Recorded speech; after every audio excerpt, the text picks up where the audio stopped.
Welcome, everyone, to this webinar. Today, we're starting the 2024 series of conversations about the journey to a new way of being that we call the Queen. And we'll be here for about an hour, but there is a chance that we may go slightly over, so just keep that in mind. We think of this as a time of emergence for women and are calling this series The Age of the Queen. I want to start by thanking Stephanie Joy Phillips for her support and encouragement in making this webinar series possible so that we can move through the grieving process and discover that there really is something waiting for us that is good. I think as childless women who are grieving, we desperately need that. When we talk about the Queen, we are talking about taking ownership and reshaping the archetype that we mostly know as a ceremonial one or as a power behind the throne. The Queen and our Queen conversations are about our becoming, and it's not a stage of life and it's not an age. It's where we arrive after going through something. And in fact, you have to go through something to activate the grounded, wise energy of the Queen. She has seen what is not true and discovered what is. She has questioned what matters and where she wants to put her energy. She's no longer just a role. She's become a person, and as a result, she's recovered her own agency, very important, and learned how to direct it wisely. She has learned to trust herself, her feelings, and her experience. The grieving process that comes with childlessness reshapes us and actually qualifies us to take on a different way of being in the world. We have earned something important and worth honoring. Carl Jung said that the mind goes between sense and nonsense, not right and wrong. And he is right. The world as it is currently constructed wants us to be tied up in knots with false ideas about right and wrong. And of course, it's wrong for women to come into their power, right? So anyway, there is, I think, for childless women, a risk that with childless grief, we become trapped in that nonsense about who we are and who we can be. And once we release ourselves from it, and there is a lot to release. So if you struggle with that, you really need to be kind to yourself because we really have been inundated with a lot of nonsense. But once you do, you can take your rightful place, fully embodying the wise energy of the Queen. So today we will be exploring the question, how do you discover and identify your story when the traditional one no longer applies? And we're going to be talking about this with the four amazing women who are joining us today. And they are from Europe: Stephanie Phillips from the UK, and founder of numerous childless support groups and renowned for creating World Childless Week and winner of the 2023 BBC Together Award. She's an inspiration to all of us, and I'm very grateful for her support and participation.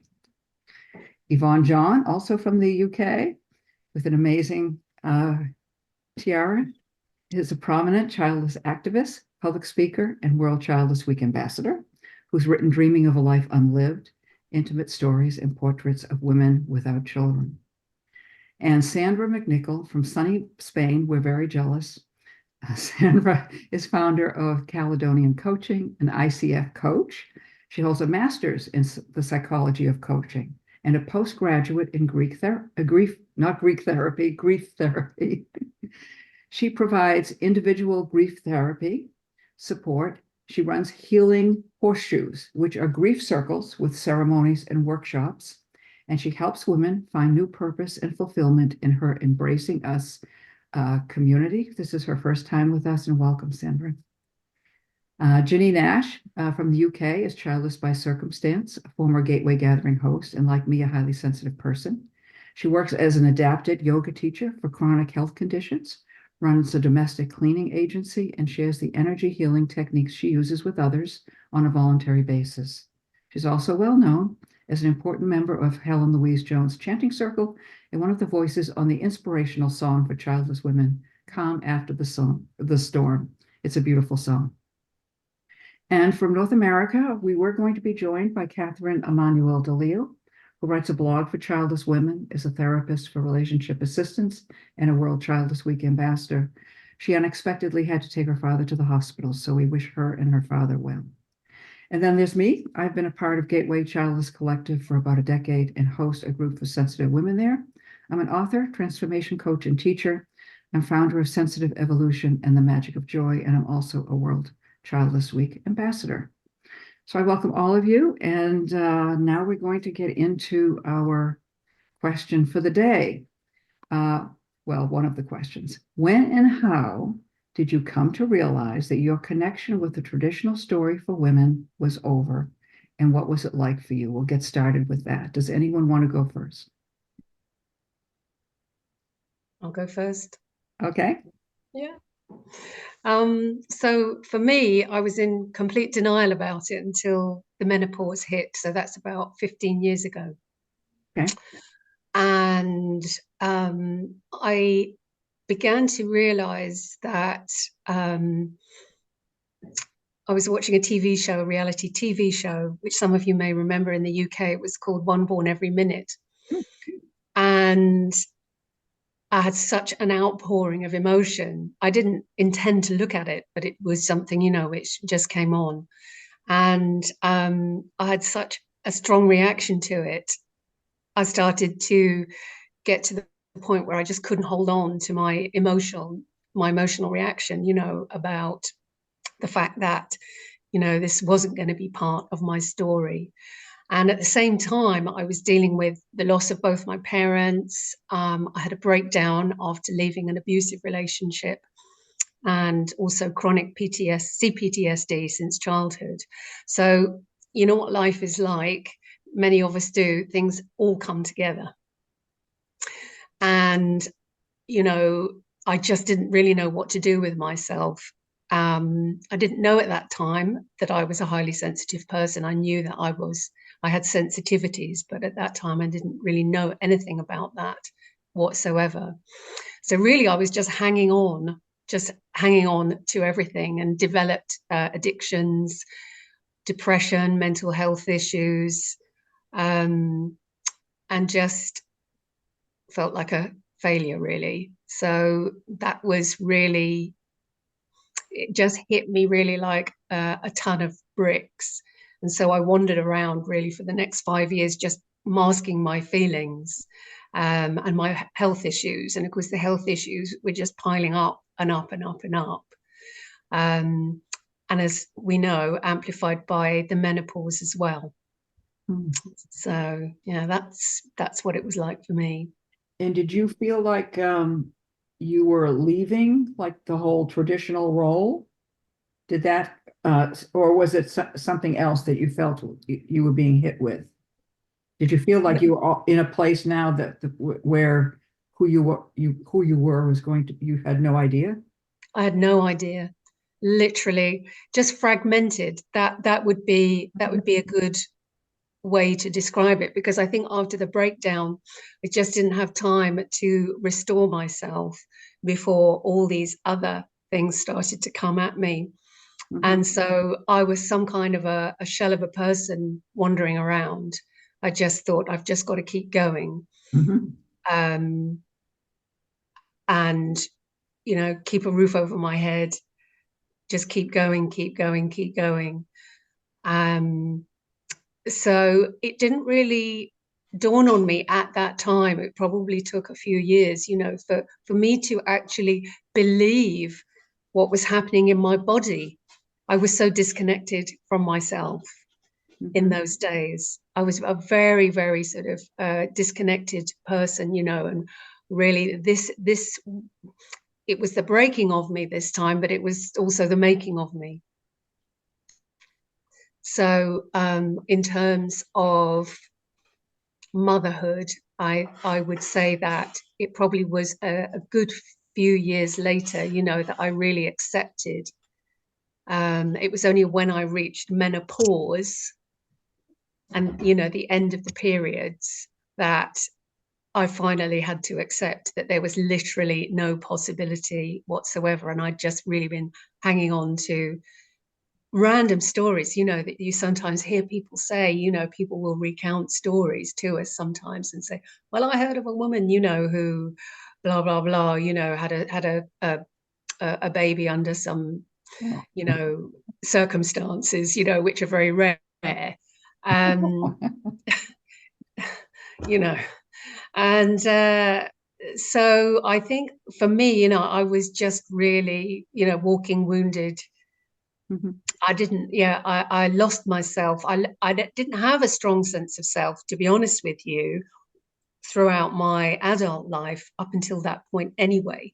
And Mhm. so, really all of this coming at me um, was, it just broke me. So yeah, that was a really tough time. Yeah, I definitely know that feeling. Mm. Anyone else get that feeling of being fragmented and kind of lost? Absolutely, yeah. It's, yeah, I was just thinking it is such a difficult journey to be on. And, I question who said there's a traditional way to do this anyway. And that's where I'm at now, kind of battling with this language and terminology that is out there. Because, why is motherhood the traditional way? Why can't we just be women who have led different lives and have different stories? Mhm. And I think for me, when I think back, I realized that it was the decision not to continue doing anything other than wanting to look at my grief was the point when I realized I wasn't going to live the life that everyone or society thinks that I should be living. So I remember doing my grief work because at the beginning in 2014, when I kind of started on my journey of grief, I didn't understand what it meant for me. Mhm. All I knew is that I was just incredibly sad. So when I did the Plan B mentorship program through Gateway Women and I worked through my grief, I started to understand and I guess there were fragmented parts of my story that impacted on me being able to grieve the loss of motherhood.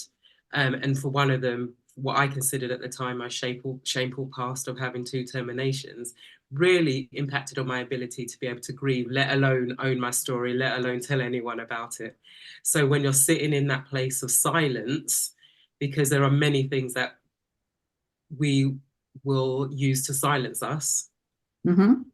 when I was sitting in that place of silence, I couldn't move forward. I couldn't do anything. So I couldn't even accept that I was here. It just felt really crap.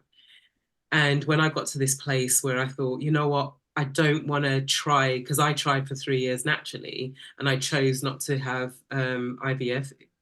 I was fortunate at the time, so it would have cost me to do it because I couldn't get it free on our NHS National Health Service over here. And I didn't want to go down the adoption route because I felt like, my marriage was breaking up at the time. Everything was a struggle. I couldn't bring another child or another person into that environment. All I really wanted to do was understand what was happening and start to put my life back together. And I think that was the point for me where I made that decision and then got to another point where I said, do you know what? I'm starting to understand my grief. I know I want to see what my life is going to be like without children. So I chose not to take any other avenue. So I think that was the point, probably around 2017, 2018. That was the point where, for me, I made the choice to let go of that hope Mhm. and take, go on this journey of finding what could my life be like, which is not easy No, at it's all. Especially when you have other people's voices in it, and the fix it stories and the bingos, the why don't you try this, why don't you try that, or all the kind of judgmental things that people put on us. I even questioned my decisions and part of my journey because I thought, well, maybe I'm not trying hard enough, maybe I should try. And then when I remember somebody I knew a few years ago at 50 had her first child, maybe if I had tried that, whatever it was, You there's didn't wait always long something. enough. I didn't wait long enough. there's all, and I think I probably was about 48 anyway. So I could have still tried something. There's always something around us to There tell is. us we could have still tried. Yes. Isn't it amazing how that is it's almost a taboo to stop trying when something isn't working. Absolutely. Yes. Absolutely. Yeah. Sandra, you wanted to say something. I kind of took this question a little bit bigger as well, thinking, what on earth today in 2024 is the traditional story for a woman? And it was kind of what Yvonne was touching on a second ago. And, I found an extract from the 1950s home economics book, which I found really interesting, on tips of how to look after your husband. You know, and basically, you know, things like have his dinner ready, a delicious meal, plan it days in advance. You know, make sure you freshen yourself up, put makeup on, put a ribbon in your hair before he comes home. Clear away the clutter, prepare the children, encourage the children to be quiet. You know, don't greet him with problems. You know, this is a safe space for him to become renewed in his body and spirit. Oh my God. Yeah. However, thinking about, yeah, I don't know, let me just put that out there for a second, because that probably gives some reactions is then but yeah, the traditional story in 1950. What is the traditional story that we have today? Yeah. What does traditional story mean? Now, realistically, the story that we're laughing around was a story that more or less I had for the first 10 years of my life. That was the modelling I had. Mum would get up at 6 o'clock in the morning, half an hour before Dad, to make his breakfast, to make sure everything was ready for him. Dad would work away from home. And basically, when Dad came home, he was tired and the children had to be quiet. I have twin brothers who are 3 years older than me, and you know, our nerves and energy, we were never quiet. But you know, that was then the thing. So it's interesting as to how those traditions have changed, but haven't changed in some way, and how society still supports these traditions. Yeah. Yet still, there's so many different ways that we can live our life these days. Yeah. So I don't know. That question made me think, well, what is the tradition here and now as well? I don't know. Well, it's a good point. I mean, here in the United States, that's a big conversation, since we have this pushback to get women to be more at home and more in the conservative approach, which is the submissive, you know, approach that you're talking about. But I think for many women, they just had those jobs, the traditional jobs, and then they had outside work piled onto that. Yeah. And so, you know, women have kind of stretched themselves. And while the rest of while the patriarchy just kept doing its thing, and you know, we've been hoping for some kind of equality, and that just hasn't quite materialized the way we would like it to have, and certainly we deserve. So, you know, I Just think, to interject, if I can, in my running a cleaning business, I go into people's homes all the time. And invariably, I always speak to the woman of the house, and they invariably always apologize to me. So part of what I do is reassurance, you know, because most of them are working, you know, both parents have to work. right.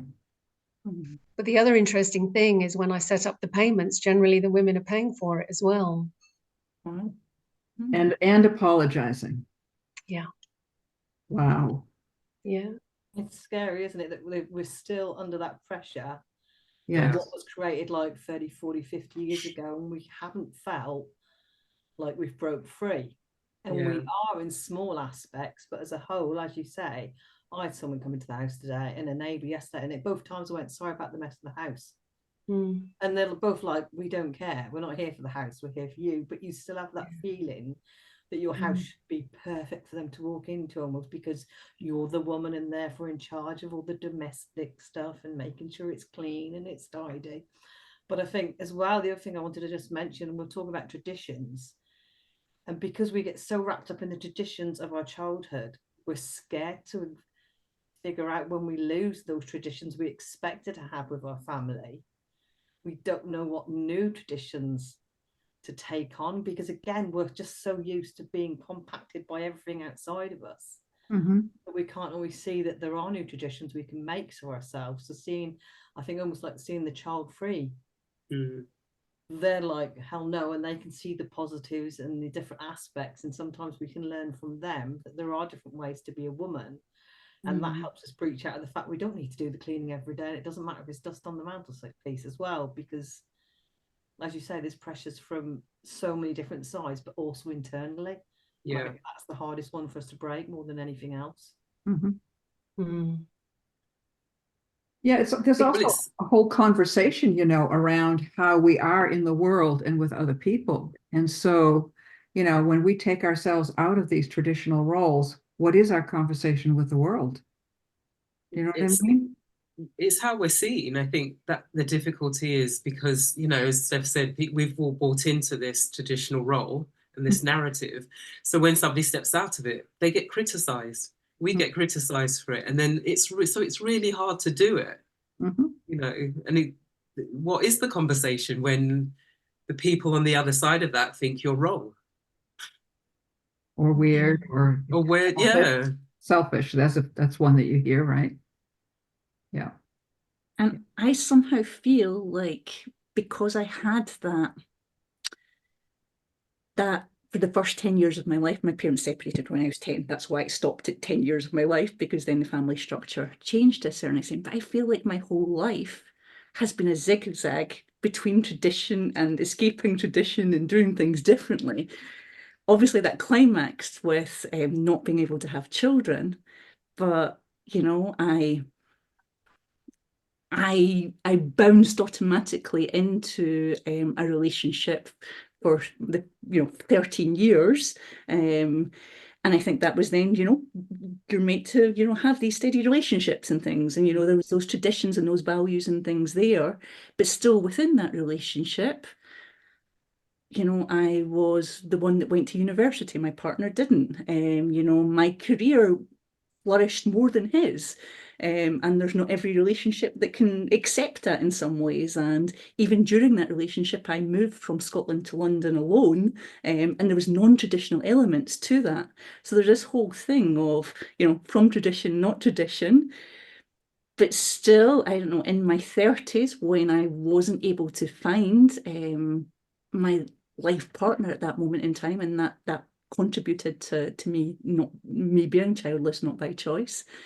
There was a real longing to find that person and go back to those traditions as well in some ways. So for me personally, so yeah, I don't know, it's interesting kind of looking for me at my life cycle when you kind of ask this question as well as to, oh, when did you realize? Well, preparing for this webinar, I was like, wow, my life has been this zigzag all the way through sort of type thing. But yeah, coming back to the being childless not by choice, for me, really when, similar to what Ginny was saying, that there was an element, we had, I met my husband when I was 39. We obviously met very late. I'd already frozen my eggs in the hope to have children when I found my partner. And we went on to have 2 natural pregnancies and 2 natural baby losses. So 2 miscarriages as a result of that. We then went on to use the frozen eggs. Again, not traditional if you're thinking about the traditional path and things like that as well. But yeah, and yeah, we understood that we wouldn't be accepted for adoption, so that was the end for us at the end of that piece. However, 18 months after that and going through the grieving process and such likes, my husband actually decided to have a vasectomy. He was afraid that we would go through the pain again of basically having another loss.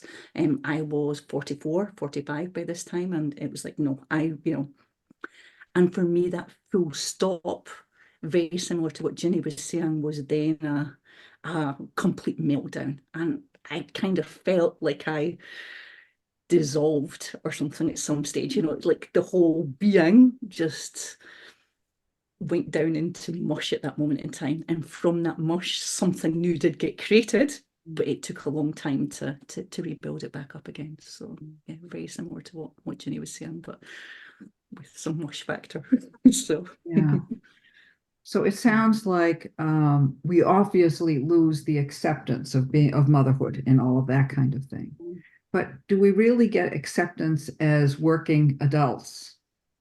And it almost sounds like we're kind of, whether you're looking at the traditional role for the woman or the traditional role for the men, we kind of can be in both. And if you're childless, you may get the ability to be a provider you know, a working person.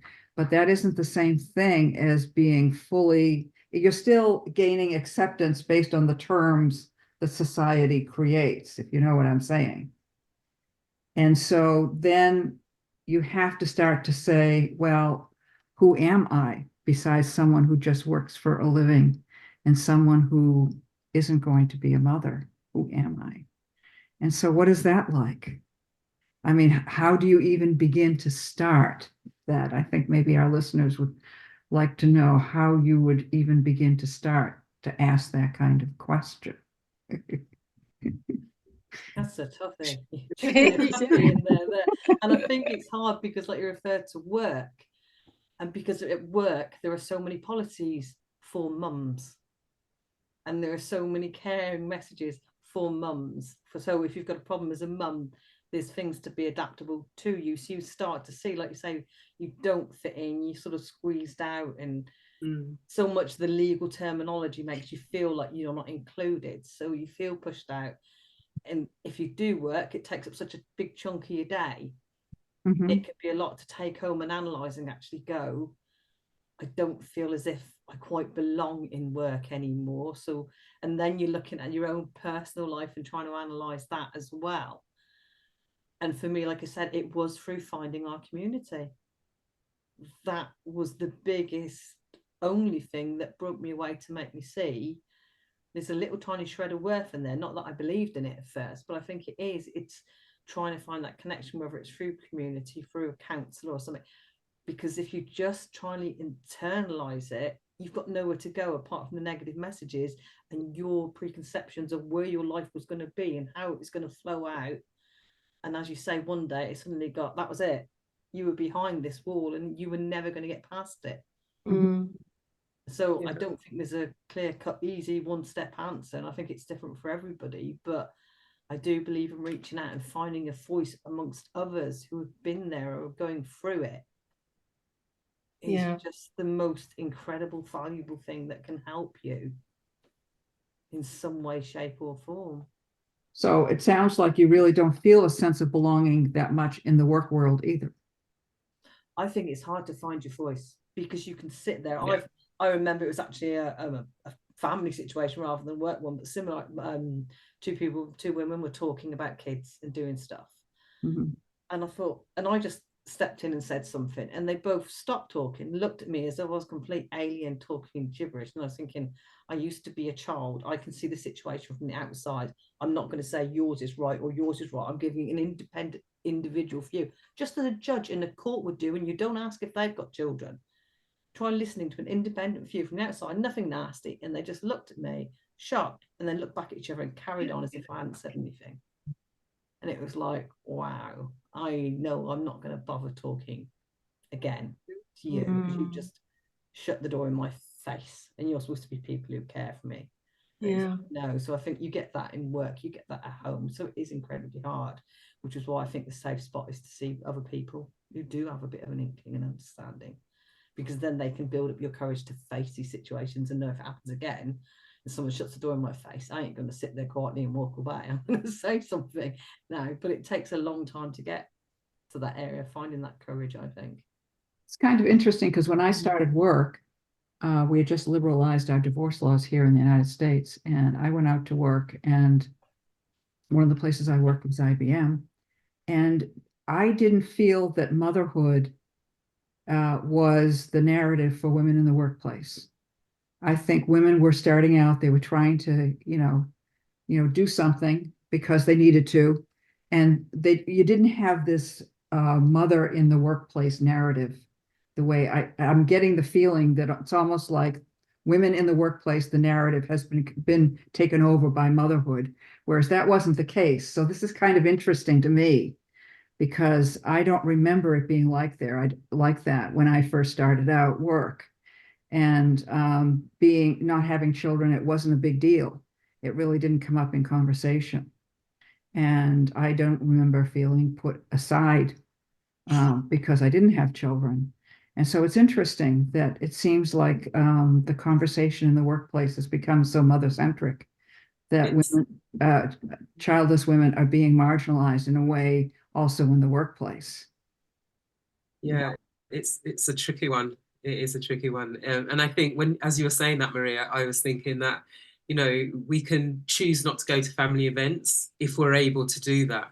But how do we choose not to go to work if we need to go to work and earn you know, and earn a living? And I know there are other ways we can do that, but initially we're in the workplace, and therefore, you know, and I know I've known of women to say, oh, that's it, I'm whatever, going to start my own business, I'm going to come away from that, because they found it incredibly hard to sit in that place and be okay. And it is a silence in place because, you know, similar to what Steph has described, you can't sit there and say anything against the people who are talking about their children, because you're seen as the one that's whatever, bitter, jealous, you know, we're seen as negative.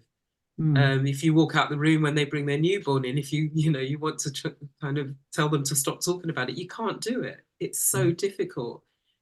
And what came to me when Steph was talking was identity, because it's, where does your identity lie? And there's such a big identity wrapped up in motherhood, you know, and if you look at the stereotypes mothers get, it's all the positive ones. They're the caregivers, the nurturers, they're, you know, they're the loving ones, and they're superwomen if they've got a job and a career. And not that people call mothers with the career, but you know, they've got the career and they've got children and they did it all. Oh my God, how did you do that when you've got 1 million kids? Whereas we're just like, well, of course you did it. You had you know, all the time in the world to do it. You have all the resources to do it. So it doesn't seem as great or as big when we accomplish something, because actually we could have done it. We had nothing holding us back. When, you know, so it's it's, for me, it's where all of that identity lies. So when it lies, and that's why some of our grief is so deep, because it lies in, to be a woman, you have to be a mum. And if you're sitting in that, when you're not a mum, who am I? So therefore you're going into all these spaces, becoming lost, becoming silenced, because we don't know who we are anymore, because we have lost that identity that the society said we should have. So until we can find it back for ourselves, and being in the community with other childless women is a great place to be in, but until we can find that about ourselves, and it's not wrapped up in these labels, it can be incredibly hard to be able to then have your voice when you're in those situations. Do you think we can become afraid, or did you become afraid of developing a new identity because there was no real place to have a conversation with other people where it would be accepted? I don't know if I knew what my identity was in the first place, because I think that's one of the things that I realized through doing my grief work, is I don't know who I am. And therefore, you know, the questions of, did I really want to be a mum? Why did I want to be a mum? Or all the things that I had to work through to understand why I was grieving. So that helped me to see what I didn't have in myself before, and why then, therefore, I was swaying and all over the place and kind of couldn't really be settled and didn't really like myself. You know, there was so much that I kind of discovered through that journey. I think once I realized who I could be, I guess, because I think you realize, for me, you realize who you could be, and that's what I'm always working towards, is being that person. That's where my fear came in, because people didn't like it. So it became a scary and a lonely place to be. And I think for me, you know, having the Queen mantle is a lonely place, because we're stepping into an arena that isn't, especially for women, and for me, especially for Black women, it isn't a place that people want us to be in. So they're always looking to pull it away. So yeah, so I found that's where I found my fear, is actually being okay with using my voice and knowing that other people are not going to like it. Yeah, that's a very good point. But we're more than happy to have you as a queen here. Anyone else have any thoughts about that? It is finding your voice. It's the hardest thing, because you might know inside that you're not going to be a mum, but to actually say it out loud to somebody else, it's just so scary, because you don't want to out yourself. Yeah. It's easier to protect yourself when you're in that cocoon and bubble and going, I know it's not happened, but you've still got that little tiny iota of hope that you quite can't stamp out at the beginning. And it's really hard to just saying, no, I'm not going to be a mum, and squash that little bubble of hope away. Yeah. And to say it to people and not know how they're going to react or how they're going to treat you and things like that. And especially when they come out with there's still time, just relax. And like you said, all the things we've heard time and time again, and you want to scream back at them and go, no, relaxing doesn't work. No, there is no time. No, I haven't got this option. No, I can't adopt. But you're still trying to bite your tongue because you just think, I can't defend myself. I can't explain why. And I don't want to explain why. It's none of your bloody business. Mm-hmm. Taking that step to use your voice at work or in any situation, it just takes tremendous courage to do that first time. So No, I agree with that. Yeah. Yeah, I think it is very hard to go allow yourself to be alone. You know, you're not just taking time out to be by yourself. It's a deeper, more profound loneliness when you don't belong at all in any way.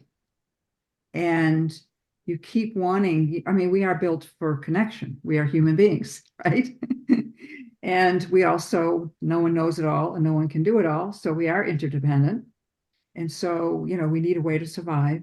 And women have not traditionally, I'm using the word traditional too much perhaps, but women have not had the kinds of support that they need often in order to be able to survive financially. That's just a recent thing, you know, and so your vulnerability is through the roof. It's absolutely through the roof. And I mean, for me, I grew up in a family where my family was determined to keep me into a subordinate, submissive position. I was supposed to become what they call a German Hausfrau because my mother's German, and I was supposed to follow in that. And that was never going to happen because I knew I was being indoctrinated. Well, growing up in a family where you know you're being indoctrinated into something you don't want to be indoctrinated in. And that was pretty lonely for the 20 years I lived with my family. So I think in some ways I got used to being lonely, you know, and I think it is great that we have a large childless community because I haven't really felt like there are people that I could talk to you know, about and be myself. In some ways, work was a blessing because at least I could be productive and at least I had some way of valuing myself. So in some ways, that was a lifesaver, but it's very easy to become a workaholic to replace those feelings of loneliness. And I certainly probably qualify as a workaholic. Anyway, so yeah, I have found it to be very, very difficult. And I think the whole idea of finding your voice, a voice that you can sustain in conversation with other people, because you can have your inner voice and you may recognize that inner voice, but how do you have that? How do you work with that inner voice in conversation with other people, particularly in a world that doesn't really accept you? And I don't know about you, but I can't be brave all of the time, you know, and you just can't. And so anyway, I have found the whole social piece to be probably one of the most difficult nuts to crack. And it's a good thing that we do have more and more women. I think that's one of the great beauties of the time we live in, that so many women are supporting other women. I think that's been one of the most wonderful things to see. I think I would like to echo what Steph and Maria are saying. It kind of reminds me, I don't know if you've watched the movie A Monster Calls, and if you haven't, the main thing in this movie, it's a movie about a child that's losing his mum. So it's a 12-year-old that then, or something like that, and his mum is dying. But the monster comes, and basically he's not really a monster, he's then coming to basically say to this child, speak your truth, and that's what you guys are saying. And the way for me to speak that truth was by finding World Childless Week, and I always thank Steph for this every time that then I have an opportunity, because it was a gateway for me into our community.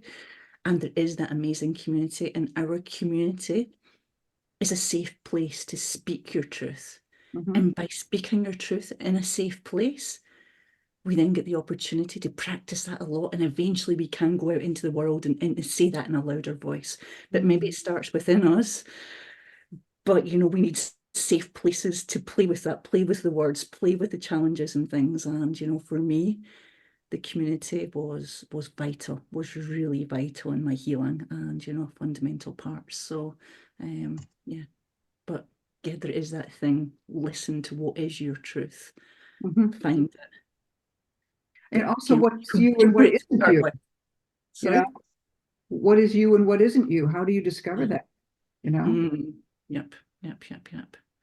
And then Maria, you were saying something around belonging, and as a expat, immigrant, foreigner, whatever terminology you want to call me, clearly I'm Scottish whilst I live in Spain. So, you know, there's a certain element that then the more further away you get from home, the more you don't belong anywhere.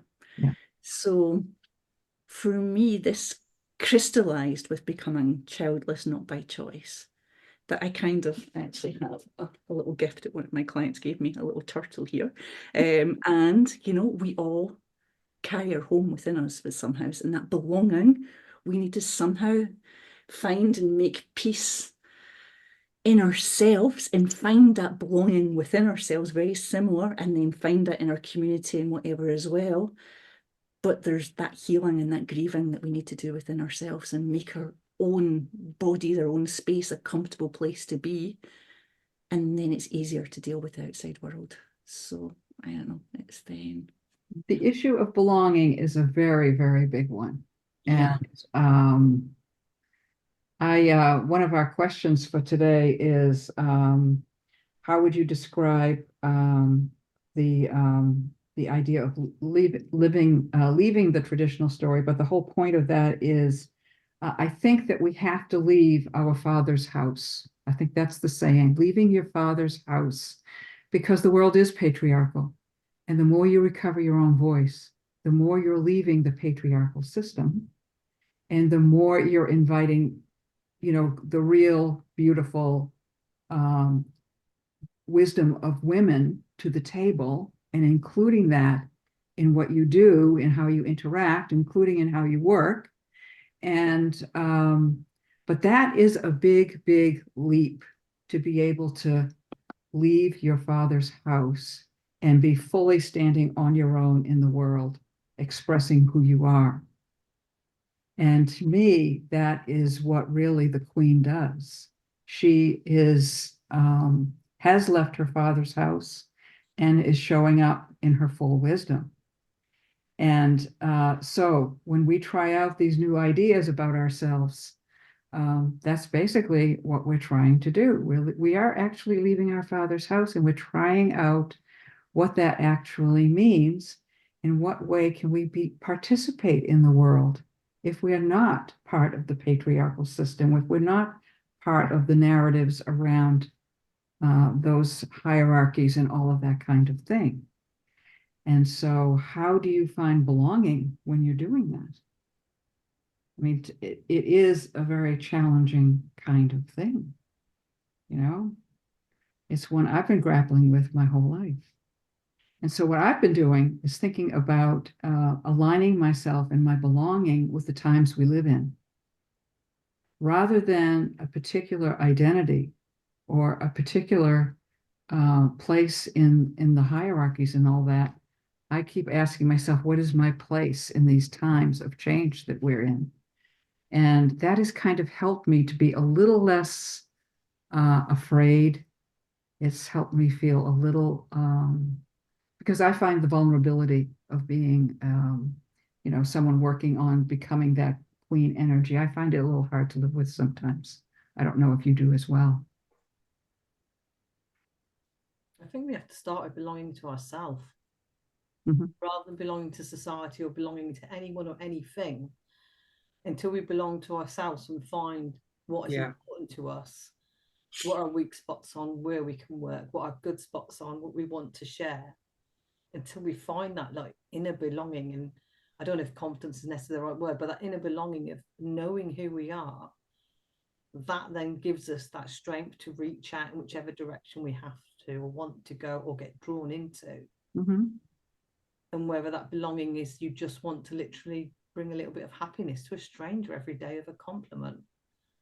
But it could be one way of reaching out and perhaps finding some happiness and joy, and thinking, okay, I belonged in that stranger's life today because I brought them some happiness. Or maybe it is through work or through relationships or whatever that, but it's finding something you can do that's small and confident. It doesn't have to show you're childless. It doesn't have to say who you are. It could just say you're a human being, you've got a good heart, and some days you've got the confidence or the courage or whatever you want to call it to reach out and bring that happiness to someone else. And if you can do that, you start belonging as somebody's more important than a CEO of a top job. Yeah. People, they're not really important. It's seeing what you can give to yourself and then give to other people. Yeah. Mm-hmm. And I think the more you can do that, even if it just starts, like you say, within the childless community, and you're there for somebody who's crying and you just write hugs on a message. You just put an emoji on a message that says that this, you know, they've been seen, they've been witnessed, and because that's what we want, is to be seen and to be witnessed and have our grief validated, or to have a day where we found some happiness, some joy of being childless validated, and saying that whatever you feel, it's natural, it's right, and you're going in the right direction. And even if you're going backwards, it doesn't matter, because it's still the right direction for you today. So I think it is, you know, saying belonging to yourself and then slowly seeing what you can do and not being worried if one day you can do it and one day you can't. Time. I think there's a big thing around seeing yourself too. I'm just like, Steph took the words out of my mouth. But there is, when you were talking, it was also reminding me, it gives you the permission. There's so much in it for me, but it allows you to see yourself for who you are. Because I think that's a huge part of this as well. I know when I think of the fragmented self that was talked about earlier, until I could put her back together and see myself for who I am, because there's accepting all those parts of me, all the nice parts, the not so nice parts, the lovely parts, the not so beautiful parts, but they're all parts of me and they're all important parts. Until I could see myself, I couldn't belong to myself. And then once I could belong to myself, I could see myself. I could see myself. And then that gave me permission to be whoever. Because I think we're, you know, in every circumstance, we have a different version of ourselves. And it allowed me to not hide that anymore. It allowed me to be able to be that and experience it. And when I could be open to experiencing that, I found my experiences with those people in those environments was very different. You know, if it meant I had to say no in that place, then I would say no. If it meant, oh yeah, I could be here, or I could be here, if it was partly, whatever it was that I needed to do for myself, all of that just allowed me to be able to do that. And I could then live more wholly and fully, and more than I could have done before, because I was too busy hiding it all. And if I didn't know myself, I couldn't, you know, I was too afraid of it, or I was listening to the traditional the voices, the messages that I had from, you know, growing up, or from other people, wherever it was coming from, that said, actually, no, you're not allowed to be that person. So, you know, I think, you know, all of what I said and adding some more onto it, it just allowed me to kind of see myself for who I am and celebrate her in a way that I could never have done before. It's interesting you say that, because I had to retreat before I found the community, because I just couldn't bear, you know, having these interactions with people and feeling so different and so vulnerable and so alone.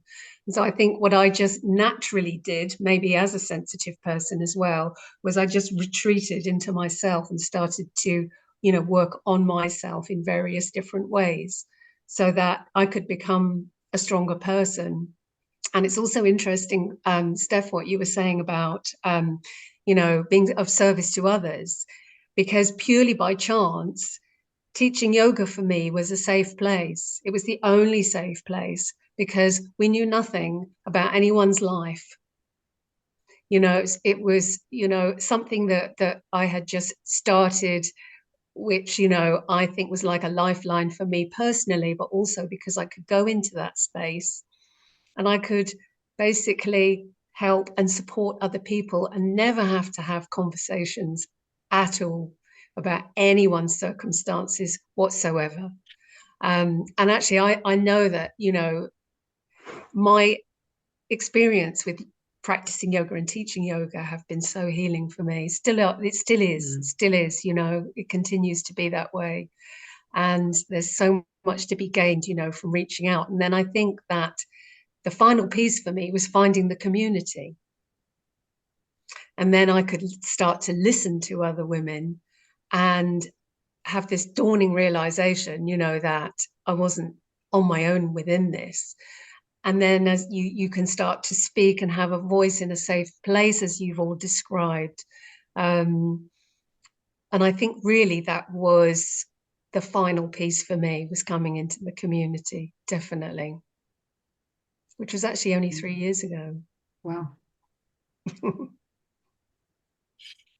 Similar to you, Ginny, or maybe even not similar to start with, because for me there's that phase of denial to start with, that you don't want to accept it. It's then there's this almost fight that then something, I don't know, the feeling of emptiness, feeling of that you feel not worthwhile, or that then there's this whole thing that then for me was a battle, and I didn't know the community was there to find them. But the pandemic happened, and I was forced to slow down, and I was forced to come out of being the workaholic that Maria spoke about as well. And I was like, oh God, you know, now I need to look at this. There's no escape in some ways. So yeah, there was that isolation before finding the community as well.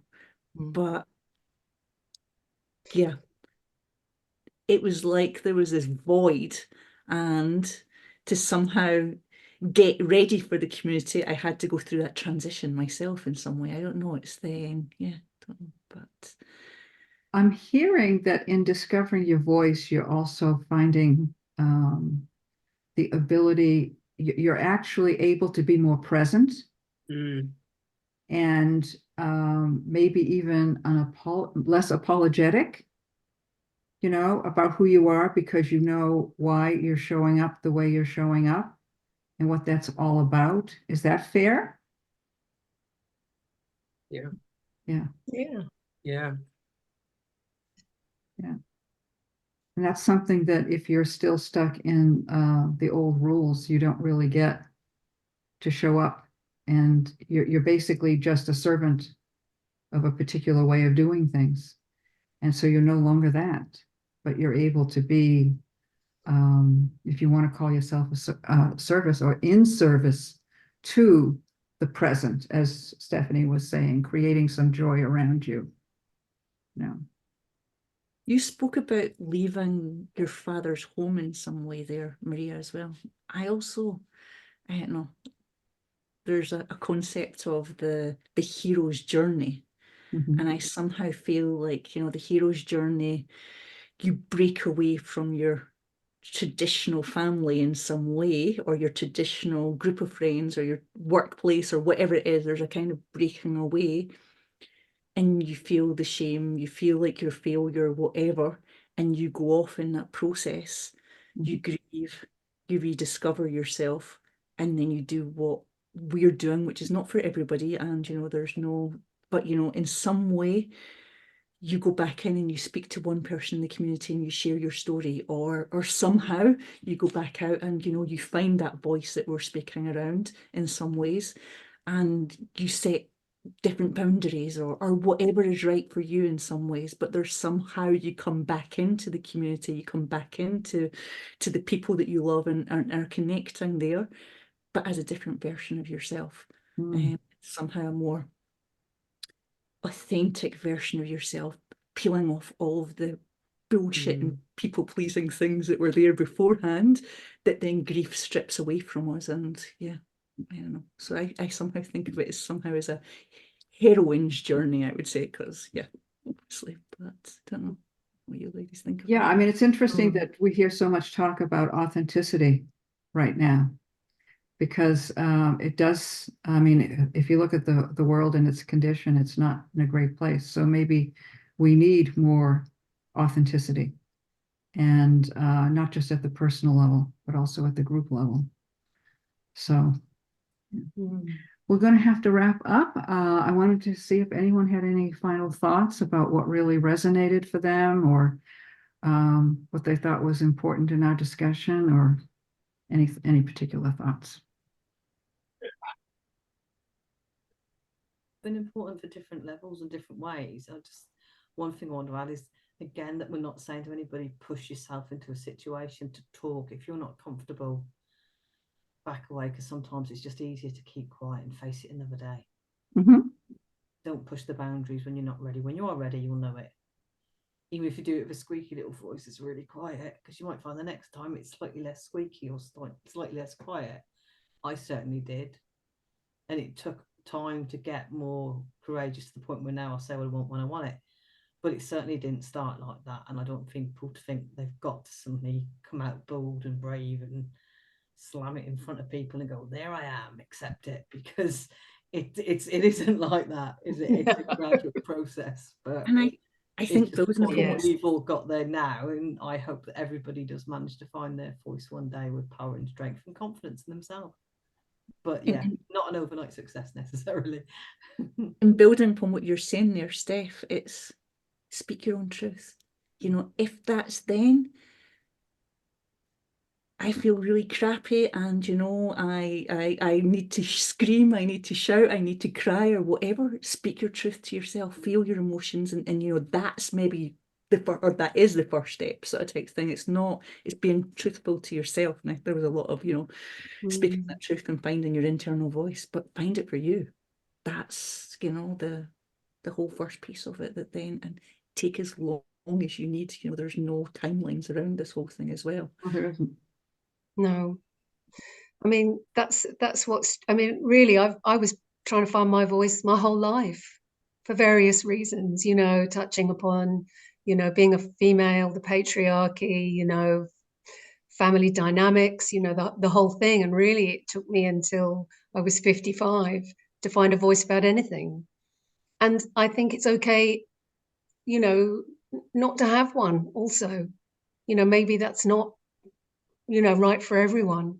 You know, I have felt driven somehow for years. You know, I've just known inherently that that was something I had to do. I can't even really tell you. I mean, I know now, but really for years I didn't really know what was driving me, but something was driving me. So I think it's also important to know that, you know, not everyone is here to speak out and speak up. You know, sometimes a lifetime's journey will be more internal. Good point. Very good point. Yeah. So two things came up for me as everyone was talking. One was a quote, and I can't remember who says this, but "In my end is my beginning." Mm-hmm. And I think if we allow ourselves to let that dream end, we can have a new beginning with that. I'm also reminded of the process of making gold, and to make gold, they have to heat it up very, very high, to a very high temperature. As it comes up, the gold, it bubbles up, and there's this black dross on the top, and they skim it off, heat it up again, black dross, skim it off. So they keep doing that process until you get pure gold. And that's what also this reminds me of. So, you know, if you let yourself sit in the heat, it's not comfortable. It is really hard. But if you allow yourself to sit into that heat, you keep learning things about yourself. You keep seeing a different version of yourself. You keep seeing something of yourself. You start to reclaim yourself. You can allow that pure gold to shine through. And I think that's exactly what everyone is talking about today. That's lovely. Mm. And something that resonated for me as I was listening to everybody was how important it is to allow yourself your journey. Because I remember when I started out in life, I was not allowed my journey in any way, shape, or form. I wasn't allowed to pick out my clothes. I wasn't allowed to pick out my studies. I wasn't allowed any choices whatsoever. And so part of this journey is to start reshaping how we make choices, but we have to give ourselves space, something that most of us probably haven't been given before. And that can be uncomfortable. So I think allowing yourself to have that journey embrace it, and what comes with it, I think, is really important. So I thought that was really good points that everybody pointed out today. And so we're at the end of our time, and I want to thank all of our panelists for the beautiful insights and wisdoms. I think it's been very eye-opening. The issues around belonging, moving out of what we're taught to belong to, and claiming ourselves. I think it's been really wonderful. We have recorded the event. It'll be made available on the World Childless Week YouTube channel for you to share with your friends and acquaintances in the childless world, or even outside of it if you want. And I hope you will join us for our next discussion in April. Joining Stephanie and I will be Helen Louise Jones, Sarah Bradley, Sarah Roberts, Kate Kaufman, and Jody Day. You can sign up on the World Childless Week website. Very soon. It's not quite there. I promise to try and get it up and open tomorrow for everybody. Okay, so wait a day, take in what we've been talking about, and after tomorrow, you'll be able to sign up.